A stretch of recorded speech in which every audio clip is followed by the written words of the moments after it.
Divine souls कौन होते हैं? शिव और शक्ति का संतुलन क्या है? अनबैलेंस, असंतुलित शिव शक्ति की पहचान क्या है? हेलो फ्रेंड्स, डिवाइन सोल्स कौन होते हैं? डिवाइन को एक अर्थ में तो ईश्वर ही समझा जाता है। डिवाइन यानी ईश्वर, कहते हैं ना, डिवाइन को सरेंडर।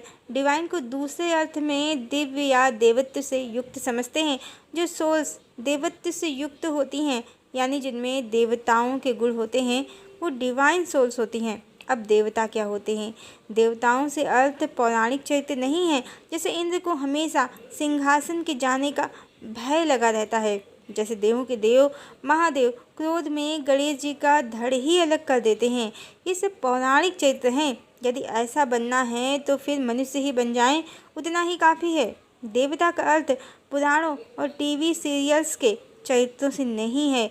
इनमें कितनी सत्यता है कह नहीं सकते। देवता या डिवाइन से अर्थ दैवी गुणों से है। दैवी गुण क्या हैं? वो सभी गुण जो आपको आंतरिक प्रसन्नता देते हैं, आपको स्पिरिचुअली स्ट्रांग बनाते हैं, वो दैवी गुण होते हैं। जैसे यदि कोई किसी को लोभवश या मानसिक क्षुद्रतावश हानि कर दे, किसी भी प्रकार की, छोटी या बड़ी, तो उसे प्रसन्नता तो बहुत होगी, लेकिन वो स्पिरिचुअली बहुत कमज़ोर हो जाएगा और अंदर ही अंदर अपने किए गए कार्य के कारण उद्विग्न भी होता जाएगा। उसकी प्रसन्नता क्षणिक है, वाह्य है, आंतरिक नहीं है, स्थायी नहीं है। ये आसुरी या दानवी गुण है। इसके विपरीत जब हम किसी की मदद करते हैं तो सामने वाले को भी प्रसन्नता होती है, हमें भी प्रसन्नता होती है। हम स्पिरिचुअली स्ट्रांग हो जाते हैं और हमारी प्रसन्नता आंतरिक भी होती है और स्थायी भी होती है। ये दैवी गुण है, यानी प्रेम, क्षमा, करुणा, परोपकार, सत्य, न्याय, अहिंसा, ये सब दैवी गुण हैं। अब जिनमें ये गुण होते हैं वो दैवी होते हैं, डिवाइन होते हैं, डिवाइन सोल्स होते हैं, देवता होते हैं। आइए अब ये भी जान लेते हैं कि शिव शक्ति का संतुलन क्या है। शिव और शक्ति का संतुलन जानने से पहले ये अवश्य जानना चाहिए या स्पष्ट होना चाहिए, शिव और शक्ति परम ब्रह्म परमात्मा का अर्धनारीश्वर स्वरूप हैं, यानी शिव और शक्ति की कंबाइंड एनर्जी ही परमात्मा है। कहते हैं ना, शक्ति के अभाव में शिव भी शव हो जाते हैं। ये जो परमात्मा का अर्धनारीश्वर स्वरूप है, वो ऐसा नहीं है कि आधा हिस्सा स्त्री आधा हिस्सा पुरुष, ऐसा बिल्कुल भी नहीं है। बल्कि शिव जो हैं वो परम ब्रह्म परमात्मा हैं और शक्ति उनमें स्थित हैं, पूर्णतया समाहित हैं। यदि शक्ति को अलग कर दिया जाए तो परमात्मा का स्वरूप खंडित हो जाएगा। साथ ही बिना शक्ति के ईश्वर या परमात्मा स्वयं शक्तिहीन हैं। निष्क्रिय, चेतना शून्य, यानी शक्ति शिव की आत्मा है। तो इस तरह परम ब्रह्म परमात्मा का जो स्वरूप है उसमें शिव आधार है और शक्ति उस आधार की चेतना या इच्छा या प्रेम या सब कुछ है। यानी चेतना को, प्रेम को, इच्छा को, शक्ति को जो आधार चाहिए वो शिव है। शिव के बिना शक्ति भी आधारहीन है, जैसे शक्ति के बिना शिव चेतना शून्य है। यानी शिव स्थायित्व हैं, बेस हैं, और शक्ति उनकी ऊर्जा है, डिज़ायर है, गति है। अब जो भी मनुष्य स्थायित्व और गति या वेग में संतुलन बनाए रखते हैं, उनमें शिव शक्ति संतुलित होते हैं। शिव की ऊर्जा संतुलित हो तो व्यक्तित्व में स्थायित्व, ठहराव आता है, और शक्ति की ऊर्जा संतुलित हो तो व्यक्तित्व में कार्य की कुशलता आती है। कोई भी कार्य हो, जैसे लिखना, पढ़ना, बोलना, कुछ क्रिएट करना, कुछ मैनेज करना, या कहीं समुचित शक्ति का प्रयोग करना, कुछ भी। और जब ये दोनों तत्व किसी मनुष्य में बैलेंस हो गए, संतुलित हो गए, तो वो मनुष्य एक प्रतिभाशाली व्यक्तित्व होता है। फिर वो जो कहता है, करता है, उसके कुछ अर्थ होते हैं। वो अकारण ही कुछ भी न बोल देता है न कर देता है।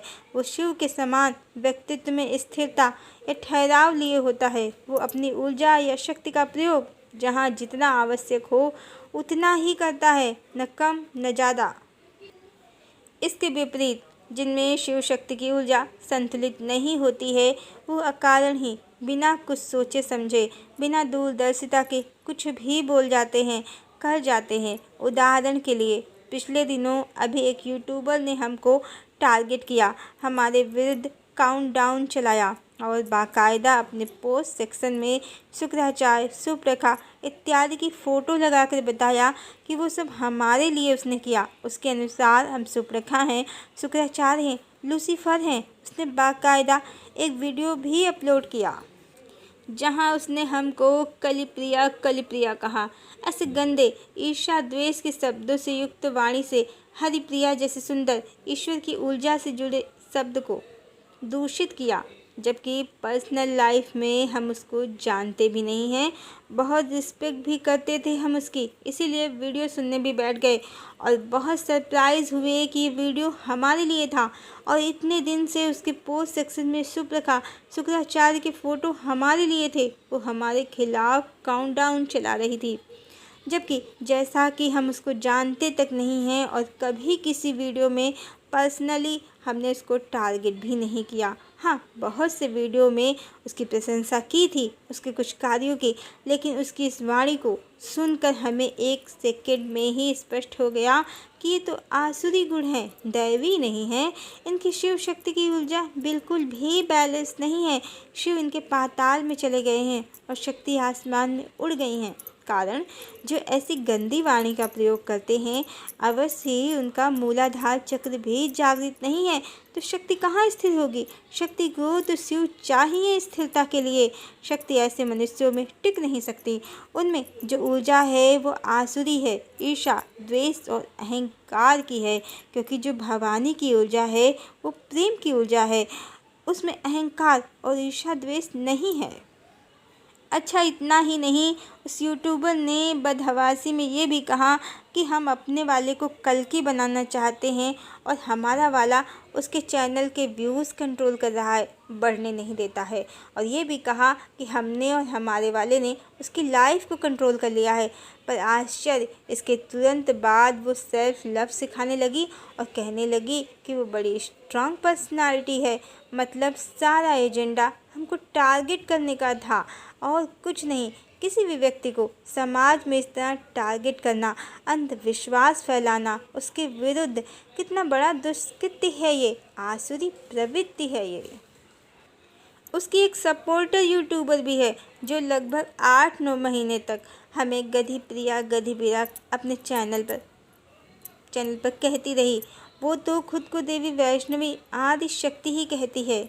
आश्चर्य होता है हमें कि सोशल प्लेटफॉर्म पर ऐसे लोग भी हैं जो गाली देकर दूसरों को स्वयं को डिवाइन, आदि शक्ति या देवी का अवतार कहते हैं।